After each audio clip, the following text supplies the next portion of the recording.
Então, quanto tempo você consegue prender a respiração debaixo d'água?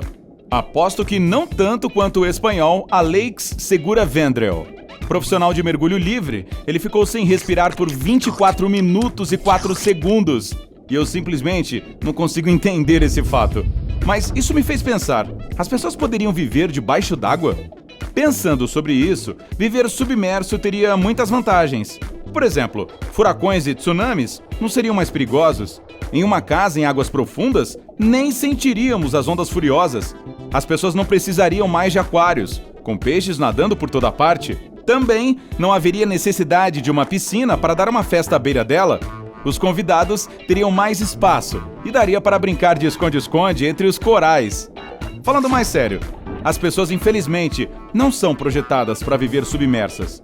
Lembra como seus dedos ficam enrugados quando você passa muito tempo na água? Agora imagine todo o corpo assim. Além disso, os músculos são construídos para ajudá-lo a se mover em terra.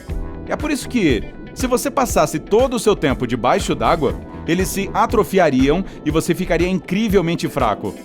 O que quero dizer é que, se as pessoas tivessem que passar a vida na água, teriam que evoluir e se transformar em uma espécie completamente diferente. E para quem acha que cultivar brânquias seria suficiente, é melhor pensar novamente. Vamos ser honestos, seus membros não são os instrumentos mais eficazes quando se trata de nadar. É por isso que você também precisaria criar nadadeiras.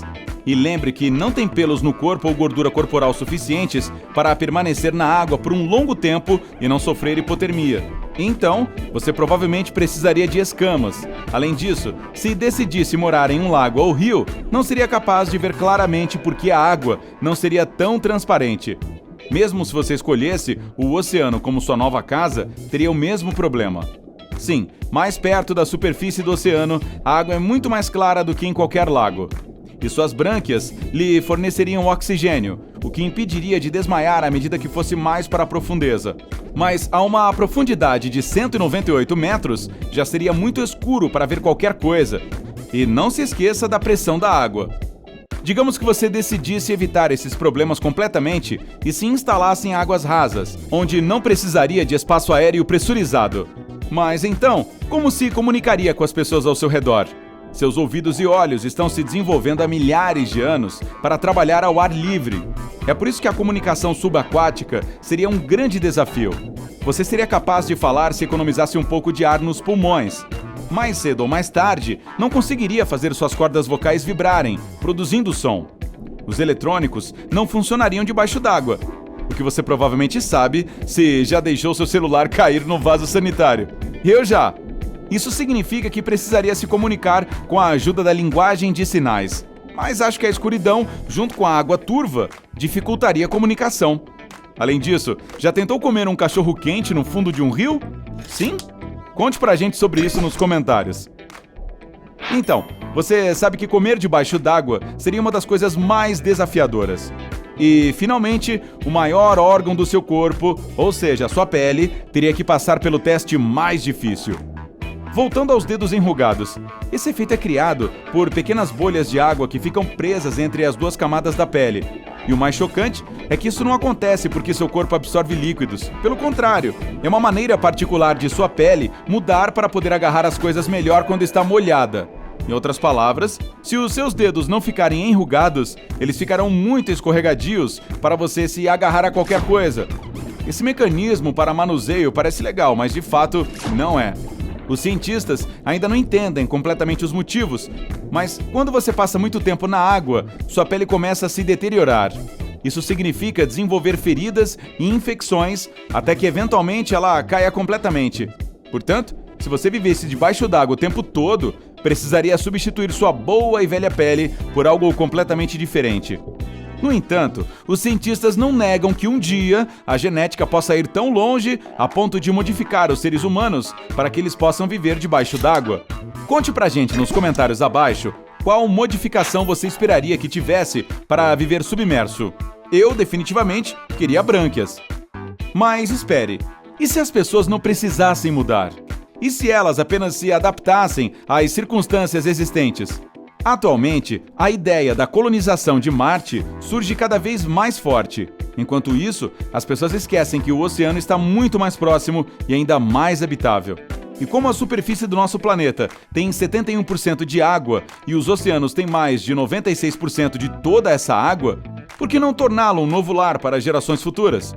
Obviamente, seria necessário lidar com vários desafios sérios. Como eu mencionei antes, cidades e colônias subaquáticas não seriam construídas a mais de 300 metros. Qualquer coisa mais profunda que isso e as estruturas, junto com seus habitantes, entrariam em colapso sob a incrível pressão. Veja só, se você saísse da cidade subaquática de 305 metros de profundidade sem algum tipo de proteção, como uma roupa de mergulho atmosférica, seria afetado pela pressão de 30 atmosferas. Isso significa que a pressão que sentiria seria 30 vezes mais forte do que aquela em terra ao nível do mar. É verdade que os seres humanos são criaturas duronas e podem suportar até 71 atmosferas, mas apenas por um curto período de tempo, e não sem que coisas ruins aconteçam ao nosso corpo. Sim, o oceano definitivamente seria louco por você.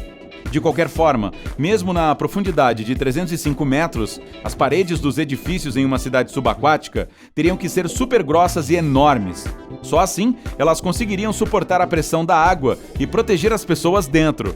As colônias também teriam que ser pressurizadas. Se não fossem, quem sabe como isso influenciaria os corpos? Além disso, as pessoas não precisariam apenas resolver o problema do suprimento de oxigênio, mas também de como manter a proporção correta de vários componentes do ar. É por isso que haveria muitas plantas nas cidades subaquáticas, e luz artificial especial ajudaria essas plantas a produzir oxigênio. Um dos principais problemas nas colônias subaquáticas seria uma infecção. Se alguém adoecesse em um espaço tão fechado, os vírus se espalhariam muito rápido.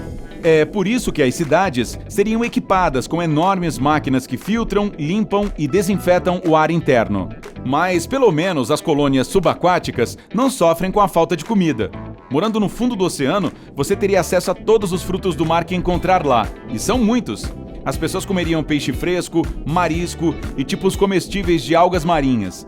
Outros alimentos tradicionais, como grãos, vegetais ou frutas, além de água fresca, seriam transportados para as cidades subaquáticas através de túneis conectados à superfície. Por outro lado, os habitantes das colônias oceânicas provavelmente aprenderiam novas maneiras de cultivar. Eles provavelmente começariam a plantar espécies tolerantes ao sal. Por exemplo, algumas plantas que crescem em solo salgado absorvem a água doce ao se tornarem mais salgadas que o ambiente. E essas plantas dão mais rendimento na colheita por hectare do que, por exemplo, girassóis. Ou as pessoas poderiam montar fazendas para criar camarão e peixe, que são fontes perfeitas de proteína. Graças à agricultura de água salgada, as pessoas usariam menos água doce. Nenhuma seca afetaria a colheita. Além disso, seria possível cultivar plantas especiais para produzir combustível ecologicamente correto, como o biodiesel mais barato. Muitos cientistas morariam em colônias subaquáticas. Isso os ajudaria a entender melhor os processos em andamento no oceano. Além disso, pesquisariam o fundo do oceano, procurando recursos novos ainda não descobertos. Os metais e minerais possivelmente encontrados poderiam ser usados posteriormente na construção de novas colônias subaquáticas. E agora tenho boas notícias. A tecnologia para possibilitar colônias subaquáticas já existe. Elas podem facilmente suportar até 100 pessoas, e os cientistas estão trabalhando em maneiras de aumentar esse número. Os principais problemas até agora estão em criar rotas de evacuação funcionais, descobrir como obter o ar necessário e como tornar o ambiente úmido o suficiente. Ah, que ironia! Ei, se aprendeu algo novo hoje, curta esse vídeo e o compartilhe com um amigo. E aqui estão alguns outros vídeos que eu acho que você vai aproveitar. Basta clicar à esquerda ou à direita e permanecer no lado incrível da vida.